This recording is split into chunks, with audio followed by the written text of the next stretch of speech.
Bismillahirrahmanirrahim. Assalamualaikum warahmatullahi wabarakatuh. Perkenalkan, nama saya Alfira Hardiansyah M dengan NIM 24801028, kelas B24, Program Studi Pendidikan Agama Islam, Fakultas Agama Islam, Universitas Indonesia Timur. Pada kesempatan kali ini, izinkan saya untuk menjelaskan materi dari PPT saya yang berjudul Teori-teori Perkembangan, di mana di dalamnya kita membahas tentang bagaimana dan mengapa manusia mengalami perkembangan. Baik, langsung saja latar belakang. Psikologi perkembangan adalah cabang ilmu psikologi yang mempelajari perubahan-perubahan yang terjadi pada manusia sepanjang rentang kehidupannya, mulai dari masa prenatal, kelahiran, masa kanak-kanak, remaja, dewasa, hingga akhir hayatnya. Selanjutnya, adapun ruang lingkup teori perkembangan. Yang pertama, perkembangan fisik, di mana perkembangan ini mencangkup pertumbuhan tubuh, kematangan indera, dan perkembangan motorik dipengaruhi genetik, nutrisi, serta lingkungan. Kedua, perkembangan kognitif.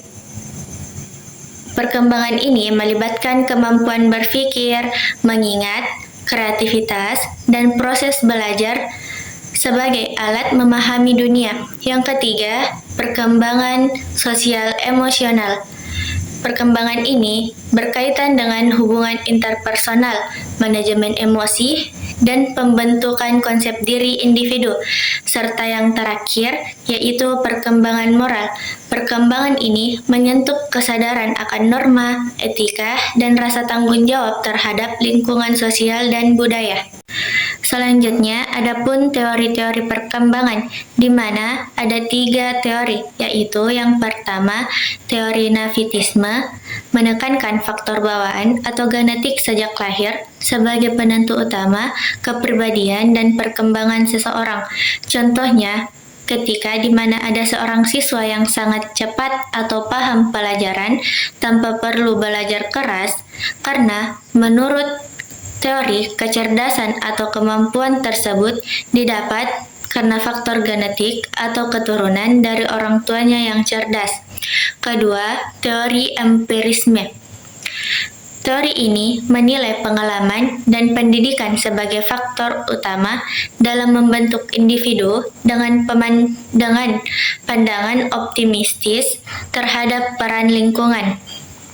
Contohnya yaitu ketika di mana ada seorang anak dari keluarga sederhana, namun karena ia rajin sekolah, banyak membaca, dan tinggal di lingkungan yang mendukungnya belajar, akhirnya ia bisa lulus kuliah dan dapat meraih cita-citanya. Jadi, faktor ini membuktikan bahwa lingkungan, pendidikan sekolah, dan usaha jauh lebih menentukan daripada asal-usul keturunan.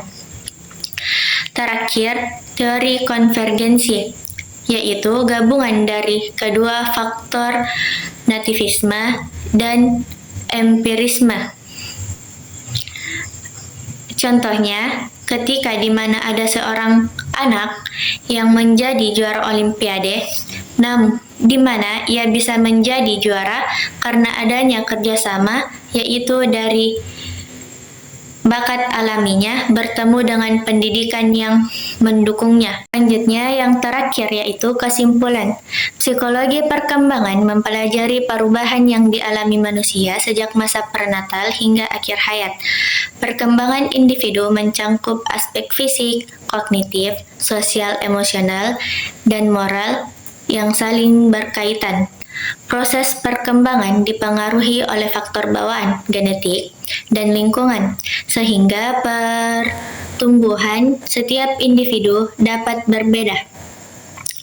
Dengan memahami teori-teori perkembangan, kita dapat lebih memahami proses perubahan manusia serta mendukung perkembangan yang optimal di setiap tahap kehidupan. Baik, sekian dari saya. Mungkin itulah yang dapat saya sampaikan pada kesempatan kali ini. Kurang dan lebihnya mohon dimaafkan. Wabillahi taufiq wal hidayah. Wassalamualaikum warahmatullahi wabarakatuh.